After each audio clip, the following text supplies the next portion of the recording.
First time में। Hi everyone, welcome back. I am Dhananjay.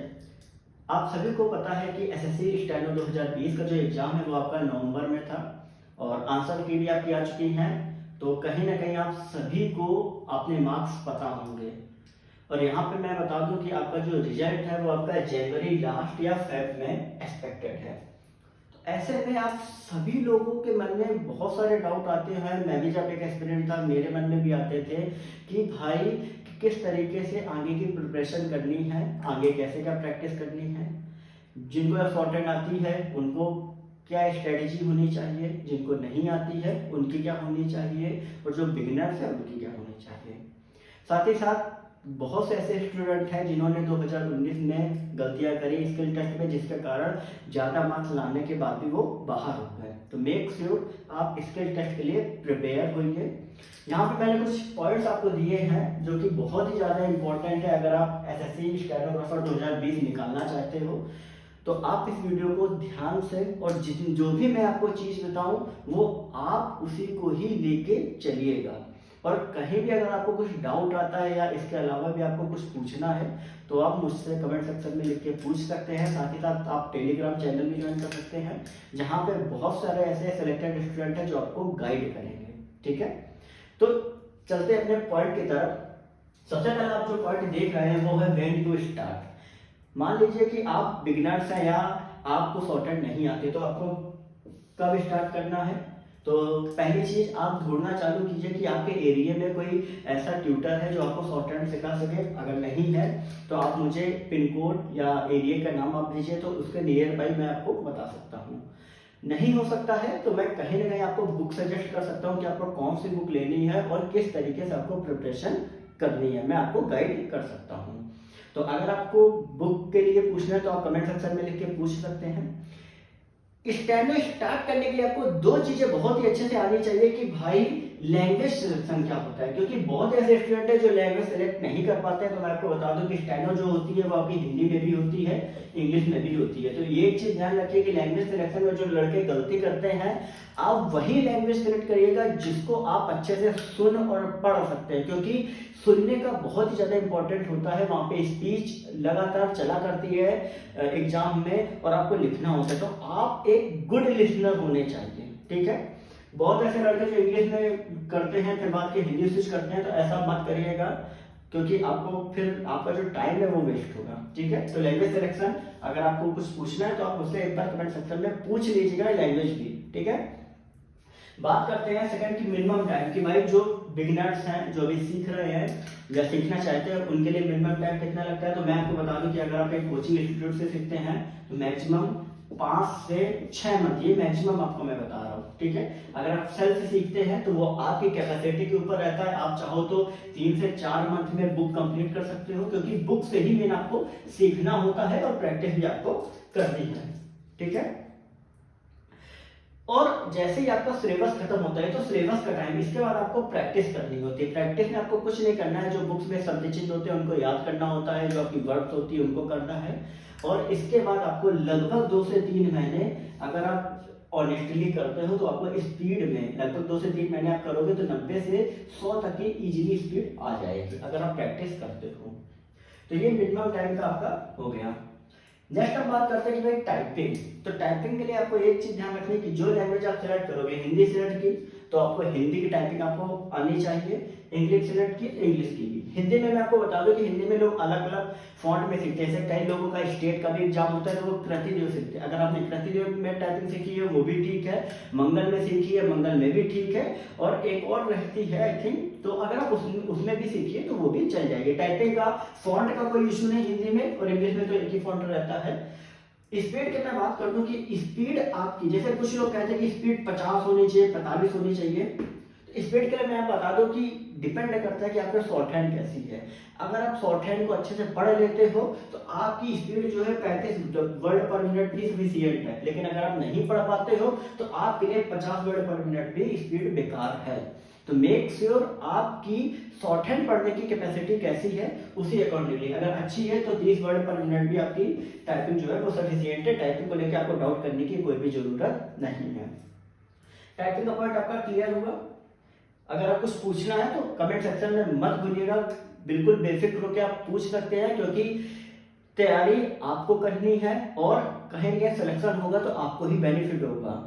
ठीक है, नेक्स्ट हम बात करते हैं भाई फाइनल सिलेक्शन की, कि बहुत ऐसे लोगों को डाउट होता है कि फाइनल सिलेक्शन का क्या प्रोसीजर रहता है। तो अभी आपका रिजल्ट आएगा, रिजल्ट के आपका नेक्स्ट जो स्टेप होगा वो स्किल टेस्ट का आएगा। स्किल टेस्ट के बाद आपका जो होगा वो फाइनल रिजल्ट आएगा। देखो स्किल टेस्ट पहले आता है, उसके बाद आएगा फाइनल। फाइनल में आपका क्या होगा कि फाइनल में कट ऑफ के अकॉर्डिंगली आपका रिजल्ट आता है, और लगभग स्किल टेस्ट के अराउंड 20 से 25 दिन में आ जाता है फाइनल रिजल्ट, जिसमें आपको डिपार्टमेंट अलॉट हो जाता है। ठीक है, और स्किल टेस्ट में ही आपका पोस्ट प्रेफरेंस बना लेते हैं, जो भी आपकी रहती है कि आपको कौन सा डिपार्टमेंट चाहिए वो स्किल टेस्ट में ही बनाते हैं। तो मेक श्योर पहले आप सी की पोस्ट भरिएगा फिर डी की भरिएगा। ठीक है, ऐसा ना करिएगा कि पहले डी की सी की। कई ऐसे इंस्टीट्यूट होते हैं जो आपको बताते हैं कि डी की भरोगे तो आपको जॉब जल्दी मिलेगी, भले आपके मार्क्स कम हो, ऐसा मत करिएगा।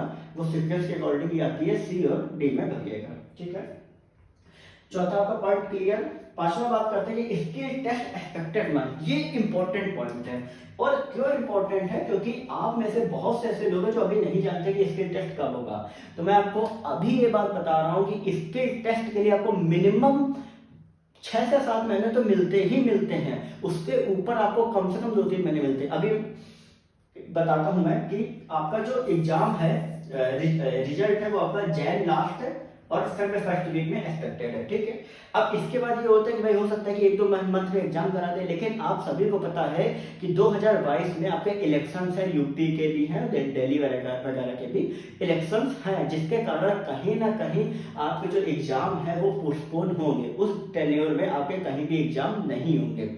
तो फिर कब होंगे, तो फिर आपका जब रिजल्ट आ जाएगा इलेक्शन का, ऑलमोस्ट जो कि एक्सपेक्टेड है मई या जून में आ जाए, उसके बाद फिर आपके एग्जाम होंगे। तो अगर सही में देखा जाए तो मेरे अकॉर्डिंगली जो आपका एग्जाम होगा जो अभी तक का रहा है वो कम से कम आपका डेट जो है वो सितंबर की आएगी, नहीं तो आपकी अक्टूबर 2022 की आएगी। लास्ट ईयर की मैं बता दूं 2019 का जो एग्जाम हुआ था वो आई थिंक दिसंबर या जनवरी में रिजल्ट आया था, और एग्जाम हुआ था 22 अक्टूबर के, इधर मैं लिख रहा हूँ 22 अक्टूबर को, 22 से 23 अक्टूबर को आपका स्किल टेस्ट का हुआ था। आप सभी को पता भी होगा। तो कहीं ना कहीं आपको 7 से 8 महीने का इजीली टाइम मिल जाता है, और 7 से 8 महीने बहुत ही सफिशियंट है। मैंने आपको बताया भी था 5 से 6 महीने आपके तैयारी के और 2 से 3 महीने आपके स्पीड के, बहुत ही सफिशियंट टाइम है। जब आपका स्किल होगा तो मैं अलग से एक टिप्स बताऊंगा कि अगर आपको कहीं ना कहीं कुछ प्रॉब्लम भी है तो आप किस तरीके से स्किल टेस्ट को निकाल सकते हैं। तो मेक श्योर आप ध्यान रखिएगा, अगर मैं भूल भी जाऊं तो एक बार स्किल टेस्ट के टाइम आप कहीं भी टेलीग्राम चैनल पे पूछिए या कमेंट सेक्शन में लिख के भी पूछ सकते हैं, मैं रिप्लाई दूंगा। इसके बाद बात करते हैं भाई स्किल टेस्ट एक्सपेक्टेड बता दिया, नेक्स्ट है हमारा रिजल्ट। तो रिजल्ट के लिए मैंने आपको ऑलरेडी बता दिया है कि जो प्री का जो रिजल्ट है वो आपका आ जाएगा जैन लास्ट फर्स्ट वीक में, और उसके बाद जो फाइनल जो आपका रिजल्ट आएगा, तो फाइनल रिजल्ट में ऑलमोस्ट अभी मैं बता दूं जैसा मैं सोच रहा हूँ मिनिमम आपका 12 से 14 महीने लगेंगे। 12 से 14 महीने का मतलब क्या हुआ कि आपका मार्च 2023 तक आपका रिजल्ट आएगा। ये फाइनल है एसएससी स्टेनो 2020 का। ठीक है, ये फाइनल रिजल्ट है, एक्सपेक्टेड मैं आपको बता रहा हूँ, पेपर फर्स्ट का मैंने आपको ऑलरेडी बता दिया है। अब बात करते हैं उन स्टूडेंट्स की जो बाउंड्री लाइन पे हैं, क्योंकि मैंने अक्सर ऐसा देखा है कि स्टूडेंट्स को कुछ ऐसे स्टूडेंट होते हैं जिनको स्टैनो बहुत ही बेहतर आती है, लेकिन वो कहीं ना कहीं बाउंड्री लाइन में रह जाते हैं या निकाल नहीं पाते। जिनको नहीं आती उनके अच्छे मार्क्स आते हैं। तो यहाँ पे सवाल उठता है कि भाई जिनकी स्टैनो अच्छी है और जो बाउंड्री लाइन पे है वो क्या करें।